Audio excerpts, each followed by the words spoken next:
disons aujourd'hui qu'Israël est un peuple noir. Et ça choque parce qu'il y a un peuple qui existe aujourd'hui. En Israël.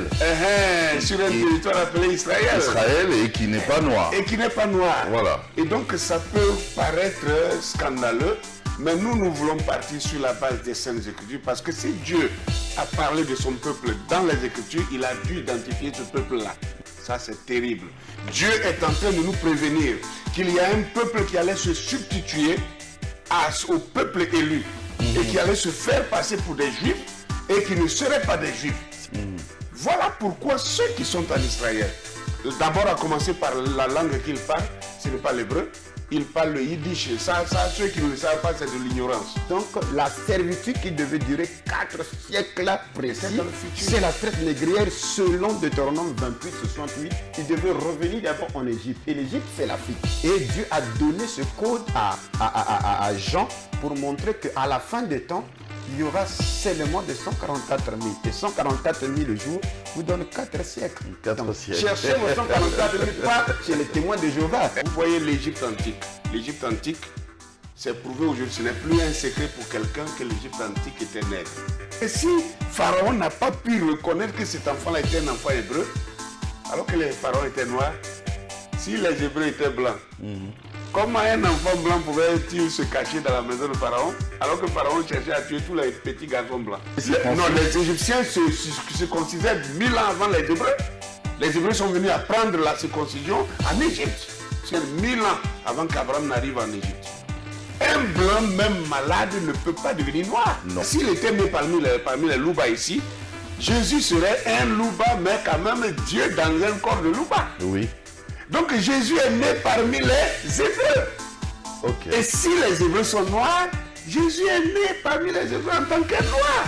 Et quand le Seigneur Jésus-Christ vient, les Édomites se sont liés à Rome. Voilà pourquoi Rome a établi les Édomites comme étant des chefs, des gouverneurs des Juifs. D'où le roi Hérode, la majorité des sacrificateurs, les dirigeants, les Sadducéens, en majorité, ils n'étaient pas juifs de naissance. Voilà pourquoi le Seigneur ne reconnaissait pas en Hérode comme étant un roi d'Israël. Il l'appelait le renard là.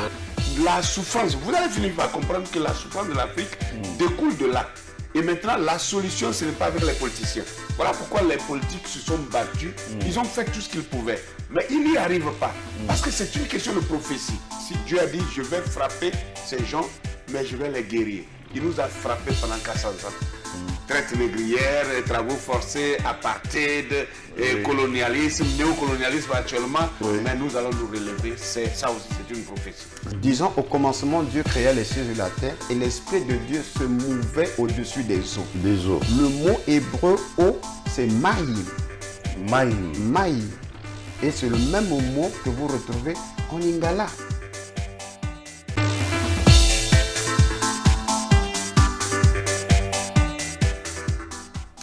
Mesdames, Messieurs, bienvenue. Alors aujourd'hui, j'ai un grand plaisir de recevoir des personnes qui vont nous parler de quelque chose de très très important. La chose, au fait, c'est une chose qu'on ignore concernant justement les Juifs, les Hébreux. Et le saviez-vous que les Juifs étaient des Noirs? Est-ce que vous le saviez? Enfin, on va essayer d'en parler aujourd'hui avec nos invités qui ont accepté notre invitation. Il s'agit bien sûr du docteur Aké Dieudonné. Bienvenue. Merci, bonjour.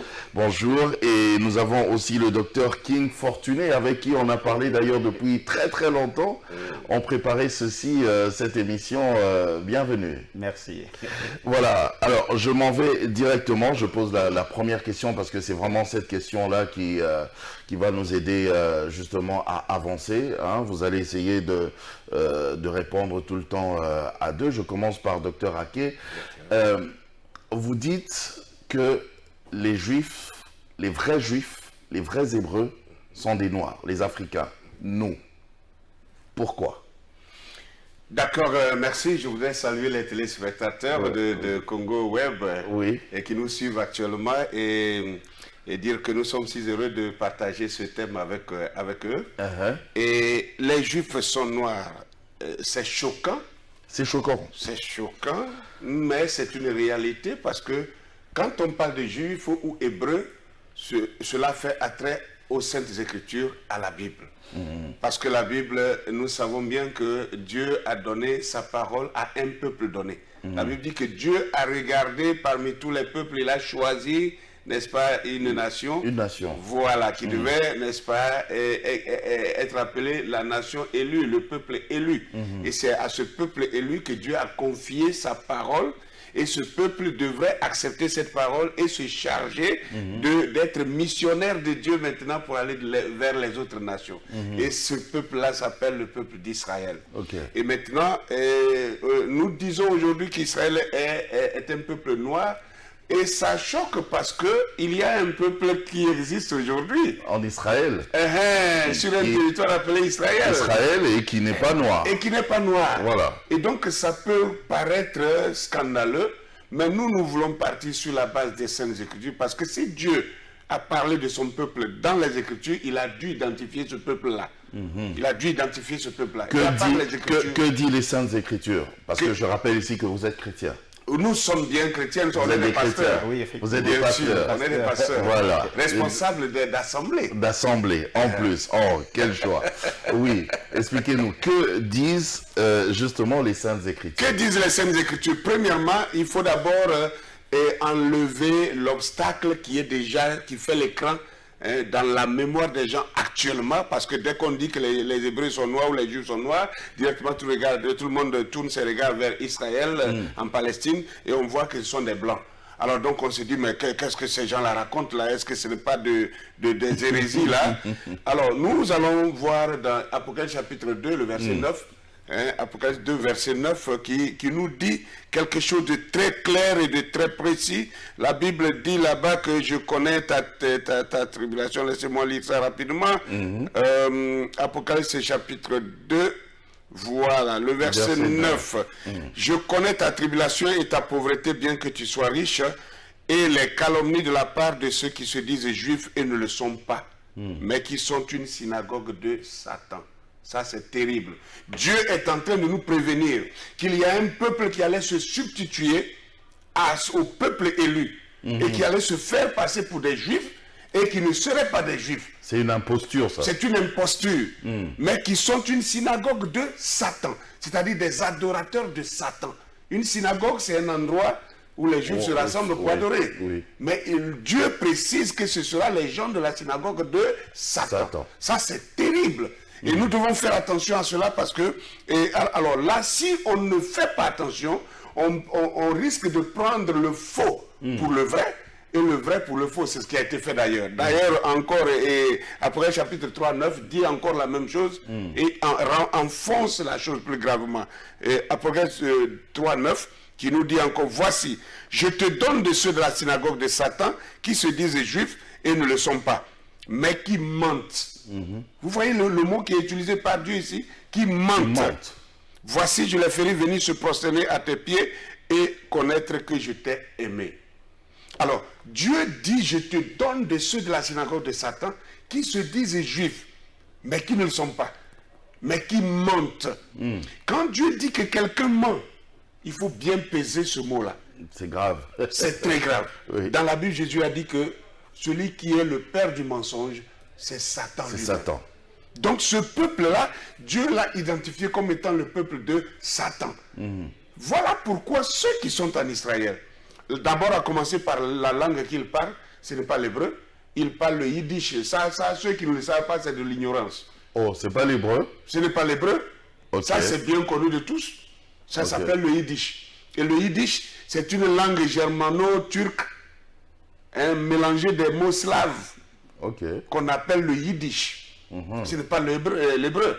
Deuxièmement, ces gens qui sont là-bas, ils se définissent comme étant des Ashkénazes, des Khazars et des Séfaras. Pour ceux qui ne le savent pas, un Ashkénaze, c'est eux qui se définissent comme ça. C'est comme en RDC, on peut dire que vous avez plus de 200 et quelques ethnies. 450 et quelques ethnies. En Israël, il y a 3 groupes. Il y a trois groupes de personnes. Trois groupes ethniques. Ils appellent les Khazardim, les Sephardim et les Ashkenazim.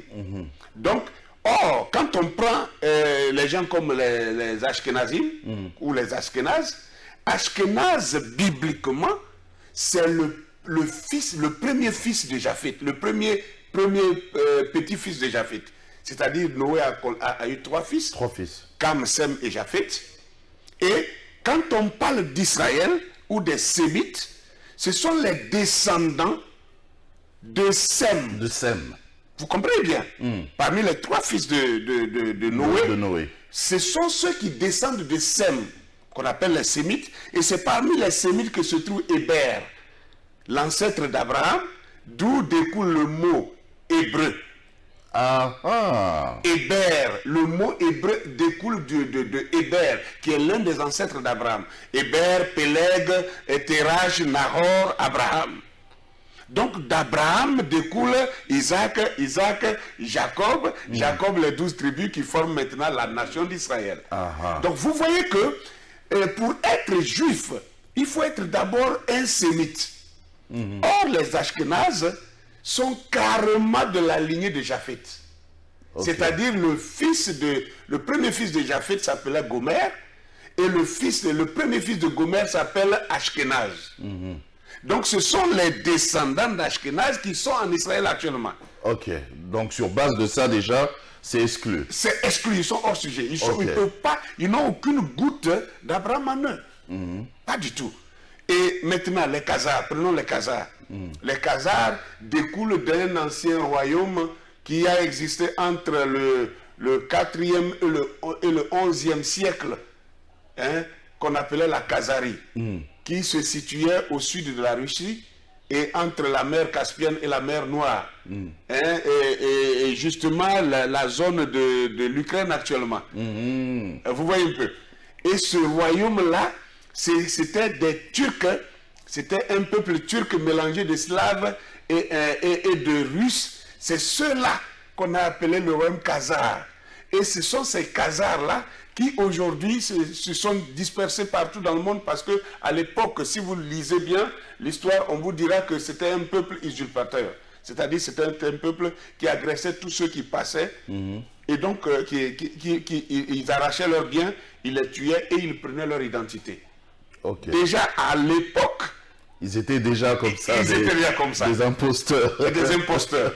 Et la Russie et les Allemands et l'Allemagne, qui étaient leurs voisins, leurs citoyens se plaignaient d'être agressés par les Khazars. Et donc la Russie et l'Allemagne à l'époque se sont mis ensemble autour du 7e siècle par là. Ils ont voulu leur faire la guerre pour les détruire. Et ils ont fini par leur dire, soit vous choisissez, parce que vous êtes païens, ils étaient païens, ils tuaient leurs enfants, ils immolaient leurs enfants au feu, et tout ça, ils faisaient des sacrifices incroyables. La pornographie, c'est pas aujourd'hui que ça date pas d'aujourd'hui. Et donc, la Russie et l'Allemagne leur ont imposé, il y a 3 religions. Il y a le judaïsme, il y a le christianisme, et puis, il y a l'islam qui venait de naître aussi. Parce que nous sommes ici maintenant au 7e siècle. N'est-ce pas? On leur a dit, vous choisissez une de ces religions ou alors on vous massacre. Et ils ont choisi le judaïsme. Et en choisissant le judaïsme, ils ont trouvé que les pratiques du judaïsme étaient un peu proches de ce qu'ils connaissaient avant. Et c'est ça qu'ils ont choisi le document, ce qu'on appelle le Talmud babylonien. Et dans le Talmud babylonien, ils ont développé maintenant les kabbales et tout ça aujourd'hui qu'on sait. Voyez-vous? On va en parler. Alors je pose quand même la même question au docteur King.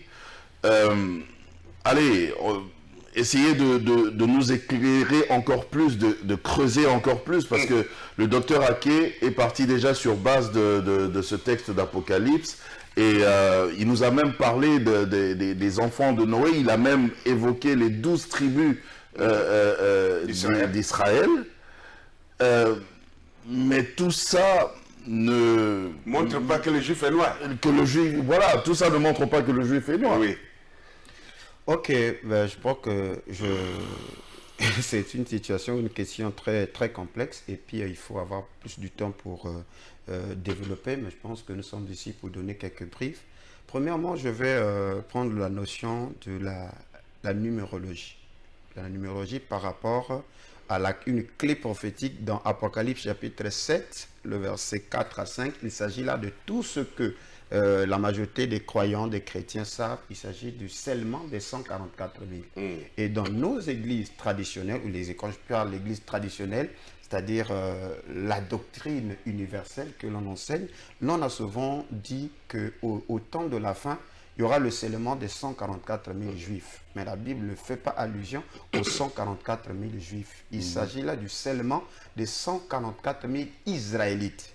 Parce que les juifs, comme le docteur Ake vient de démontrer, c'était la constitution des deux tribus, c'est-à-dire la tribu de Juda et la tribu de Benjamin, ensuite avec quelques Lévis. Parce qu'après la mort de Salomon, il y a eu schisme.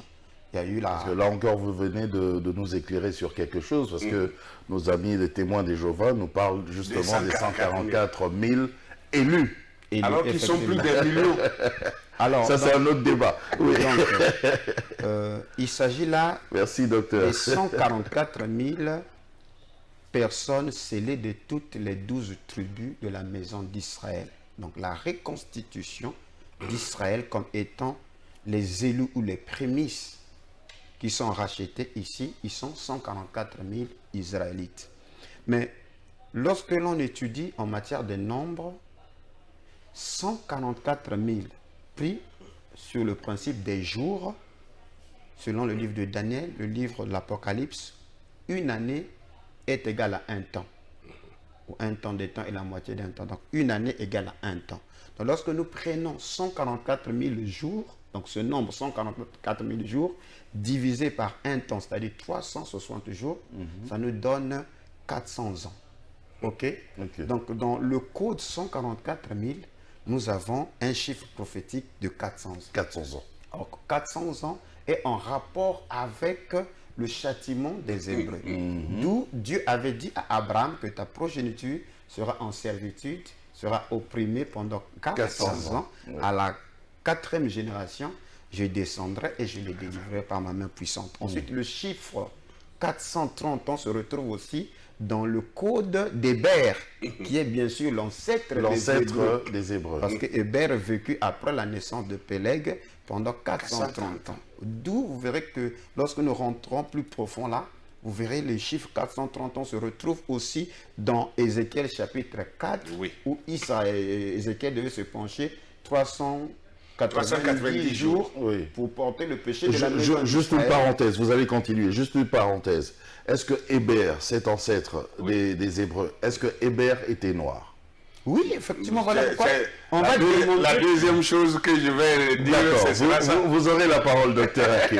Et donc, Ézéchiel s'est penché 390 jours pour porter le péché de la maison d'Israël et 40 jours pour porter le péché de la maison de Juda. 390 plus 40, ça donne 430. Or, lorsque nous voyons le peuple qui a subi la servitude qui a duré près de 4 siècles, il s'agit bien du peuple africain ou du peuple noir qui ont été déportés à partir de l'Afrique pour être acheminés vers les Caraïbes, vers les Indes. Donc là, vous comptez déjà à partir de la traite des Noirs, quand la traite des Noirs a commencé. Pourquoi nous avions... Ça fait exactement 430 ans.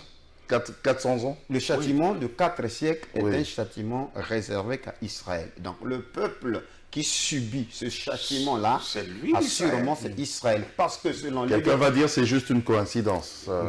Il faut maintenant rattacher ces prophéties-là par rapport à ceux-là qu'on appelle les Juifs. Sinon, il faut commencer par régner la Bible. Pourquoi nous avions atterri là? Parce que selon Lévitique 26, le verset 18... Parce que ceux qu'on appelle Juifs aujourd'hui n'ont pas subi la servitude. Ceux qui sont en Israël actuel là, est-ce qu'ils ont été esclaves? Non, ils n'ont pas été esclaves. Ok. Enfin, bon, du moins. Donc, qu'on nous donne une seule preuve. Moi, je veux une seule preuve. Mais ils ont été esclaves en Égypte, non? Oh, ça, c'est notre débat. C'est un autre débat, on va y arriver. Mais nous sommes en train ici, parce que l'événement des 144 000 ou le scellement de 144 000, c'est un événement futur. C'est dans l'Apocalypse qui annonce les choses qui doivent arriver. OK? Et dans ces choses qui doivent arriver, dans le chiffre 144 000, il y a 400 ans. Ok?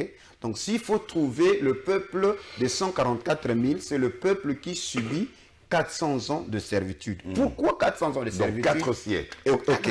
Parce que selon Lévitique 26, le verset 18, quand Israël pécherait, Dieu devait les punir 7 fois. Et au verset 33 jusqu'au verset 34, il est dit, je vous disperserai parmi les nations, je vous arracherai de vos terres.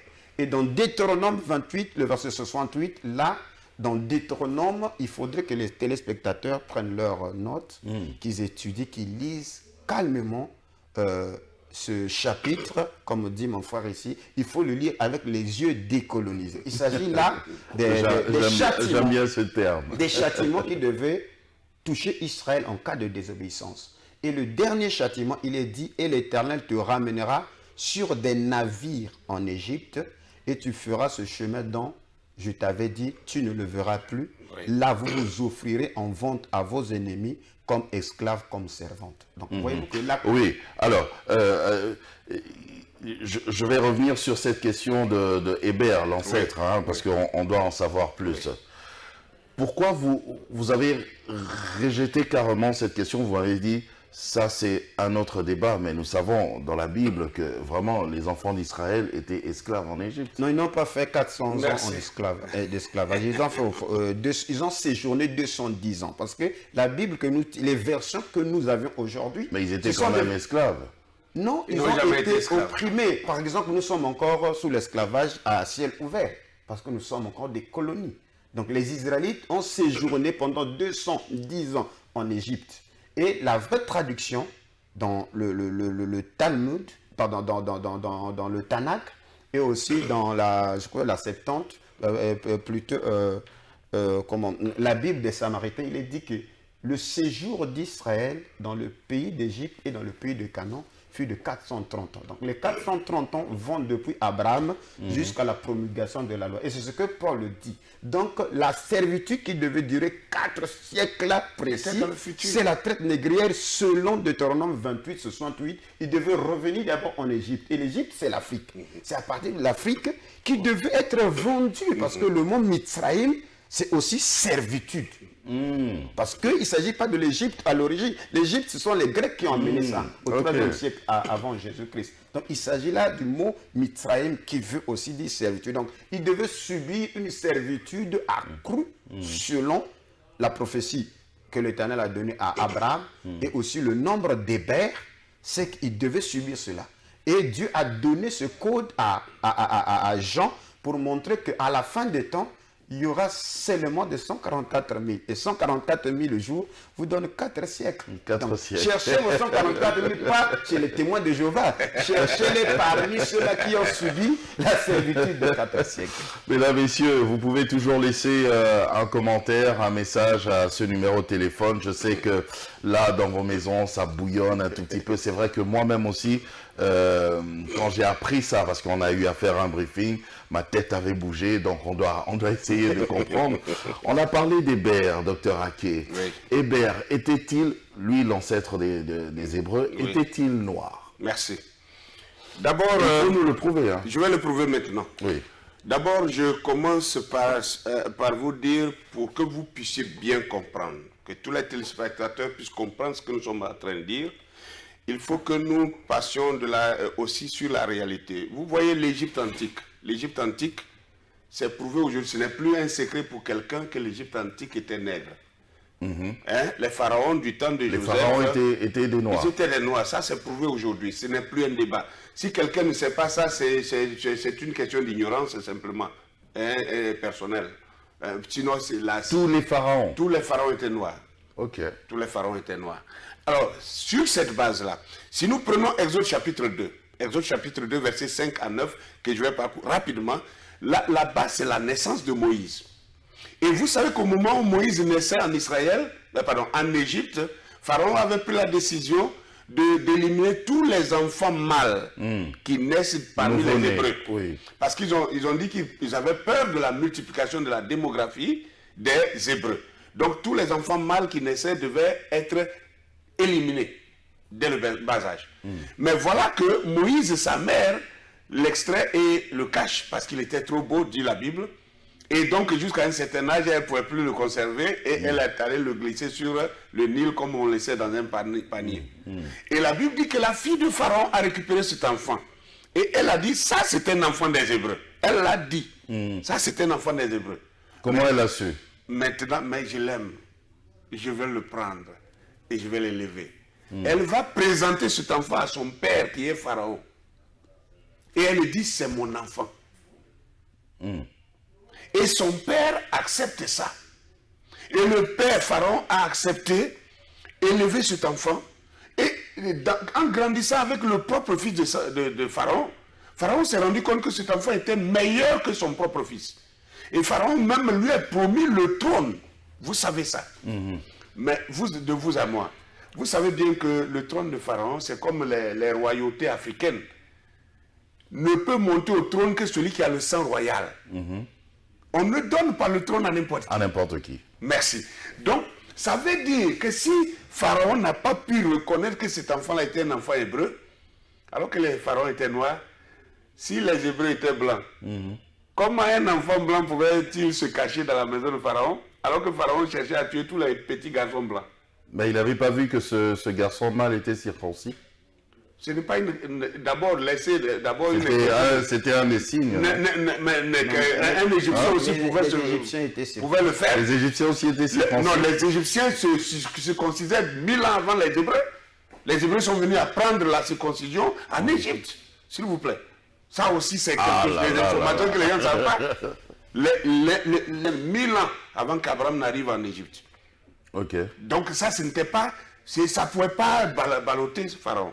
Ça, c'est un point. Donc, Moïse ne pouvait pas être un enfant blanc pour être caché dans la maison de Pharaon. C'est impossible. Mais tout ça ne prouve pas que Héber était noir. Non, Héber, parce que Héber, il est hébreu, non? Je veux que vous compreniez une chose. D'accord. Sem, Cam, les historiens ont prouvé que les deux là étaient noirs. Les deux Sem enfants et Cam. oui, les deux enfants de Noé. Okay. Mais et l'autre là? L'autre là, regardez, même vous pouvez faire un enfant blanc. Les enfants blancs des Africains, on les appelle les albinos. Ouais. Vous voyez, non? Mettre un albinos contre un albinos encore, ça donne quoi? C'est comme si vous mariez une femme blanche aujourd'hui, vos enfants sortiront métis, n'est-ce pas? Et si votre enfant métis s'en va marier une femme blanche, l'enfant qui sort devient blanc. Oui, C'est-à-dire de plus en plus, la mélanine disparaît. Oui, disparaît petit à petit. Et c'est la blancheur qui prend. Oui. Mais pas l'inverse. Vous voyez un peu? Donc voilà comment s'est passé les trois fils de Noé. Vous voyez un peu? Où Japheth sort blanc. Moi-même, j'ai mes belles-sœurs qui sont carrément blanches. Vous voyez? Même les cheveux, la couleur des yeux et tout ça. Mais les gens s'étonnent de les voir parler en Chiluba. Vous voyez? Maintenant, ce même Moïse-là, quand il grandit, il voit qu'un Égyptien est en train de frapper un Hébreu, son frère, il prend la défense. Ça, cette histoire, tout le monde la connaît. Je vais passer rapidement. C'est que quand il tue l'Égyptien et qu'il fuit dans le désert, il se retrouve chez un monsieur qu'on appelle Jéthro le Madianite. Madian, ça veut dire aussi Éthiopie. C'était un Éthiopien, oui. Donc les Éthiopiens sont carrément noirs comme les Égyptiens. Il se retrouve chez Madian et il trouve les filles de Jéthro. Il prend leur défense au bord du puits et les filles rentrent chez elles à la maison. Ça se trouve dans Exode chapitre 2, le verset 16 à 22. Et leur père dit, mais les filles, vous êtes vite rentrées tôt aujourd'hui là, qu'est-ce qui s'est passé? Elles répondent ceci: un Égyptien nous a délivrés de la main des bergers. Et même il nous a puisé de l'eau et a fait boire le troupeau. Un Égyptien. C'est-à-dire, Moïse même... Il n'y avait aucune différence. Vous voyez, non? Ok.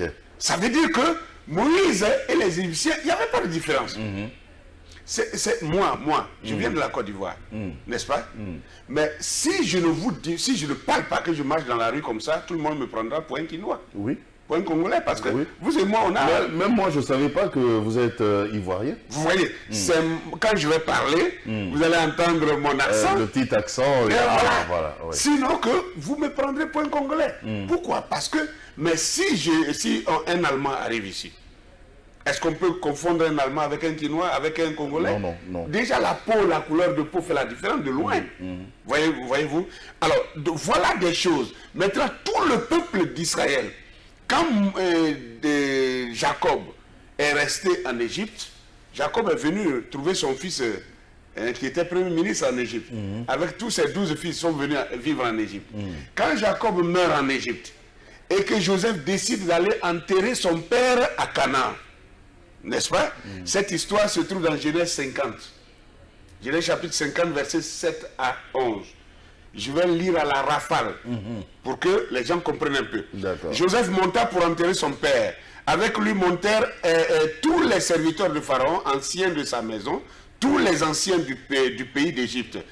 Toute la maison de Joseph, ses frères et la maison de son père, on ne laissa dans le pays de Goshen que les enfants et les brebis et les bœufs. Vous entendez ça? C'est-à-dire tous les Hébreux sont partis pour aller enterrer leurs ancêtres. Ils ont laissé seulement les enfants et les bœufs et les brebis.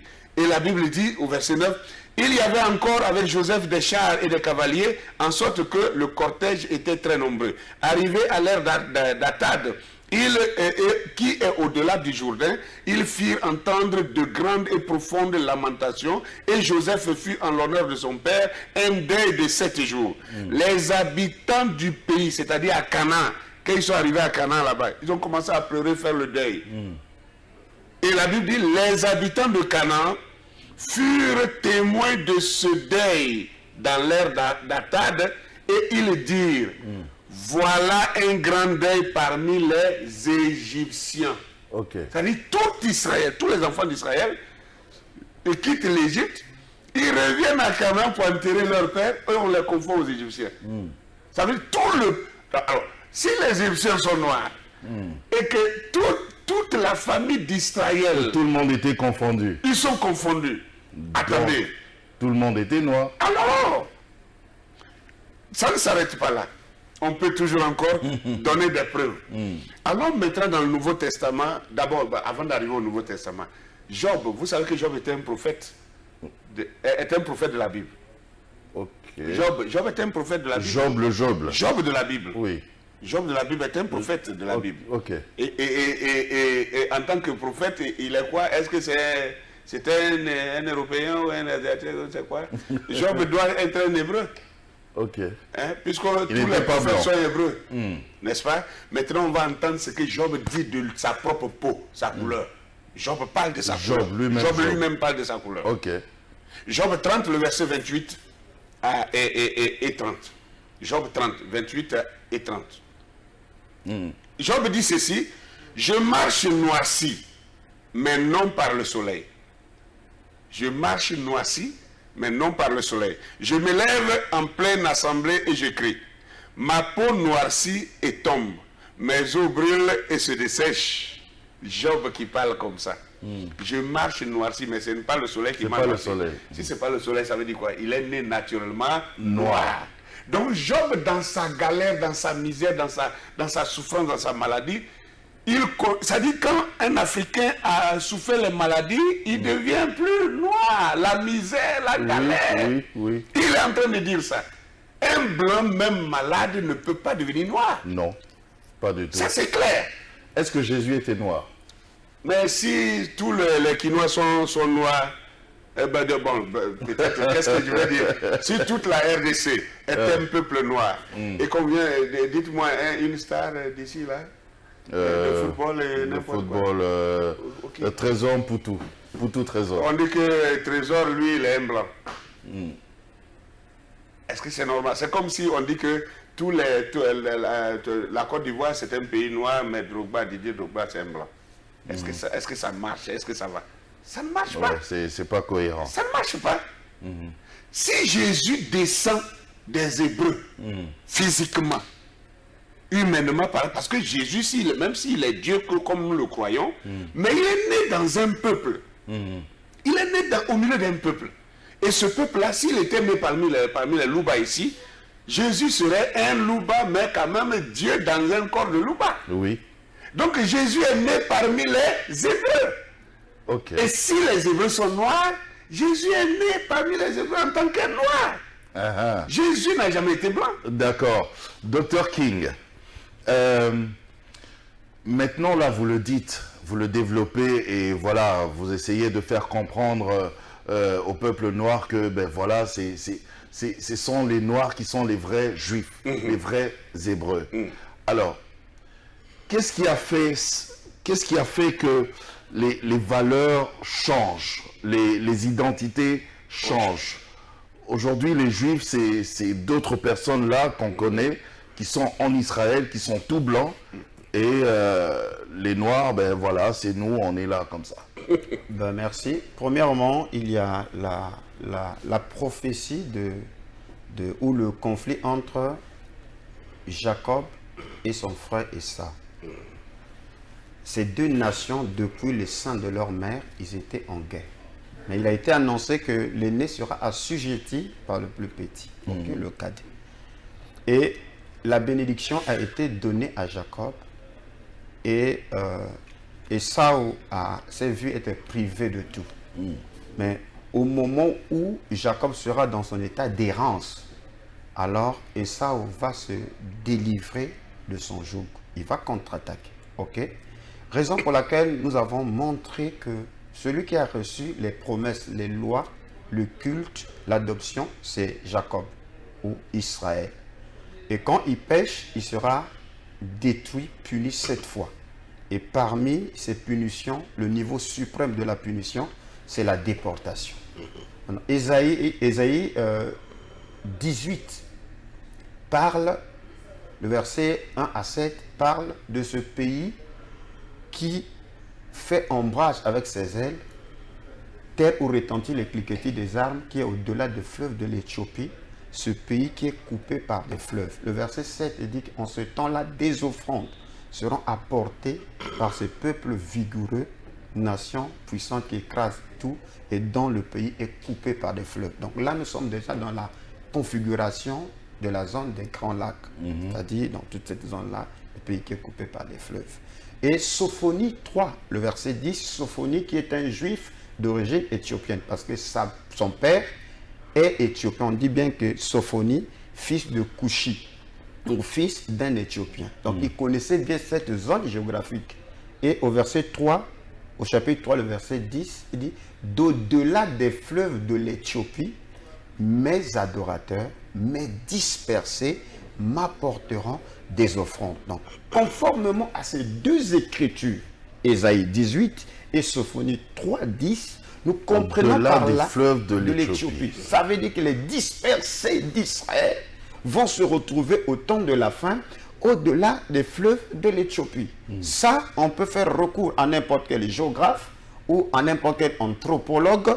Il va nous faire comprendre que nous sommes bien sûr au-delà des fleuves de l'Éthiopie. Donc, qui sont au-delà des fleuves de l'Éthiopie? C'est un peuple. Nous sommes au-delà des fleuves de l'Éthiopie. Il est au-delà des fleuves de l'Éthiopie. Maintenant, nous devons nous examiner. Qui sommes-nous? Soit c'est les prophéties qui trompent, ou soit c'est nous qui avons un problème. Maintenant, pourquoi nous avons perdu cette identité?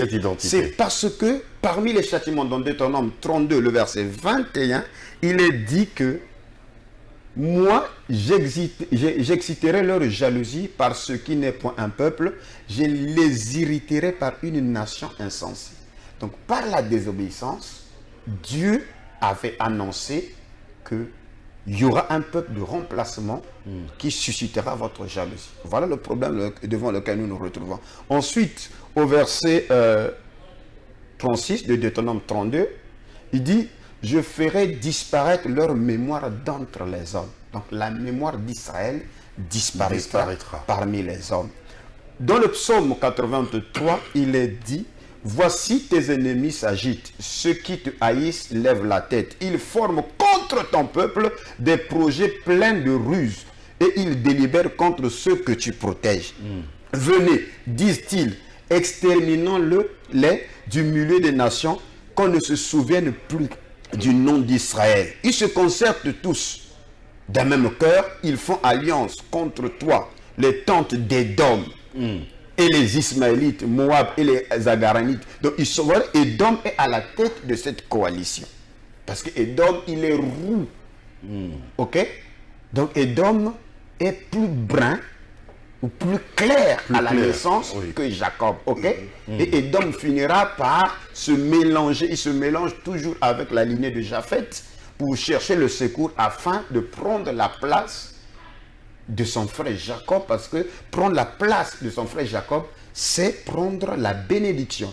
D'où vous verrez que lorsque Israël ou les tribus de Juda ont été déportées à Babylone, la terre est restée inoccupée, les Édomites sont venus pour s'établir sur cette terre-là. Ok? Et c'est au retour de la déportation que les Maccabées ont fait la guerre aux Édomites. Et après leur avoir vaincu, ils les ont contraints à se circoncire. Voilà comment les Édomites sont devenus juifs par religion. Et quand le Seigneur Jésus-Christ vient, les Édomites se sont liés à Rome. Voilà pourquoi Rome a établi les Édomites comme étant des chefs, des gouverneurs des Juifs. D'où le roi Hérode, la majorité des sacrificateurs, les dirigeants, les Sadducéens, en majorité, ils n'étaient pas juifs de naissance. Voilà pourquoi le Seigneur ne reconnaissait pas en Hérode comme étant un roi d'Israël. Il l'appelait le renard là. Ok? Il voit ces chefs-là, il dit que vous avez pour père le diable. Mais comment les enfants d'Abraham, le Seigneur les taxe des enfants du diable. Or, lui, il avait dit que j'ai aimé Jacob, j'ai haï Esau. Mais comment va-t-il appeler les enfants de Jacob les enfants du diable, alors que Jésus a dit que vous n'êtes pas d'Abraham?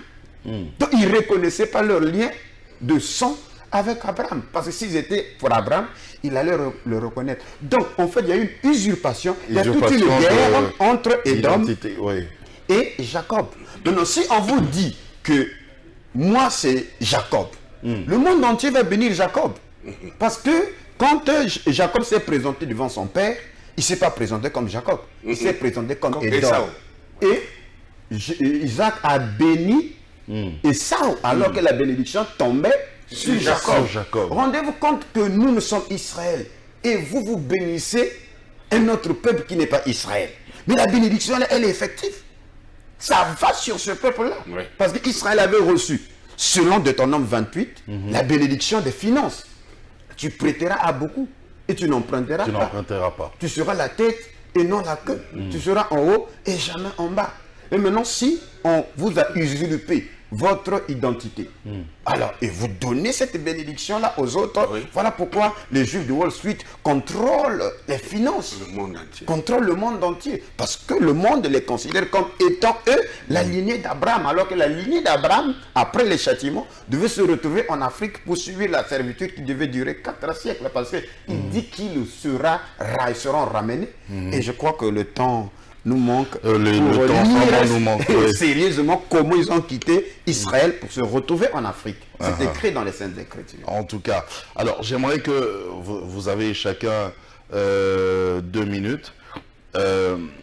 Parlez-nous brièvement comme ça de cette conférence qui sera organisée, la conférence qui a pour thème l'origine hébraïque des Africains subsahariens d'au-delà des fleuves de l'Éthiopie. D'ailleurs, le docteur King on a parlé un petit peu ici, là. Oui. D'accord, effectivement, c'est pour cela que je me suis déplacé. Sans donner tous les détails, sinon on ne pourra pas venir à la conférence. Ah oui, c'est bien sûr, effectivement. Effectivement, vous savez, tout ce que nous venons de dire sur ce plateau ne sont que des briefs. Mais la conférence nous donnera assez de temps pour déballer le posera thème. Toutes les questions. Et les gens vont me poser les questions. Ce n'est pas notre première fois. On a fait la même conférence à Douala, on a fait à Abidjan plusieurs fois, on a fait chose au Congo-Brazzaville. On est même venu ici en mars, on était à la 13e. On a fait... Donc, on attend le public là, à la Reine de la Paix. À la Reine de la Paix, la Reine de la Paix, voilà, et au croisement à Tombalbaye, là. Et venez, et vous allez écouter, on va exposer, et après on laisse les questions à tous ceux qui voudront poser leurs questions. Parce que cette thématique est très importante, parce que la souffrance, vous allez finir par comprendre que la souffrance de l'Afrique découle de là. Et maintenant, la solution, ce n'est pas avec les politiciens. Voilà pourquoi les politiques se sont battus. Ils ont fait tout ce qu'ils pouvaient. Mais ils n'y arrivent pas. Parce que c'est une question de prophétie. Et il faut des sacrificateurs. Il faut que le peuple de Dieu prenne conscience et que le peuple se réveille, que le peuple retourne à son Seigneur avec des pleurs et la repentance. C'est alors que Dieu va ôter l'iniquité de dessus d'Israël et nous allons reprendre l'ascendance. Notre identité. Oui, et l'ascendance. L'ascendance aussi. Voilà pourquoi les signes nous montrent que l'Europe est en train de chuter. Et l'Europe chute parce que le temps de Jacob arrive pour qu'il reprenne l'ascendance. Ça paraît une folie que je raconte. Les gens, beaucoup ne croient pas que l'Afrique va se relever. Ça, c'est grave. Mais c'est une prophétie. Si Dieu a dit, je vais frapper ces gens, mais je vais les guérir. Il nous a frappés pendant 400 ans. Traite négrière, travaux forcés, apartheid, colonialisme, néocolonialisme actuellement, mais nous allons nous relever. Ça aussi, c'est une prophétie. C'est aussi une prophétie. Venez écouter. Docteur King, si je suis juif, d'accord, ok, par rapport aux explications que vous avez données, d'accord, je l'accepte, mais je ne parle même pas hébreu, moi. Mes frères non plus. Alors comment vous pouvez dire comme ça que voilà, je suis hébreu? Oui. Moi, je parle lingala. Mais et d'ailleurs, on a 450 ethnies ici. Donc, à part le lingala, le swahili, il y a encore les kiteke et d'autres choses encore. Déjà, les Hébreux, dans la Bible, ou les Israélites ne parlaient pas tous la même langue. Vous verrez... Juste en une minute. Ok. Dans Ésaïe 19, le verset 18, lorsque la restauration de l'Afrique commence, il dit qu'en ce temps-là, 5 villes dans le pays de l'Égypte parleront la langue hébraïque. Donc, selon Dieu, l'hébreu se retrouvera au cœur de l'Afrique.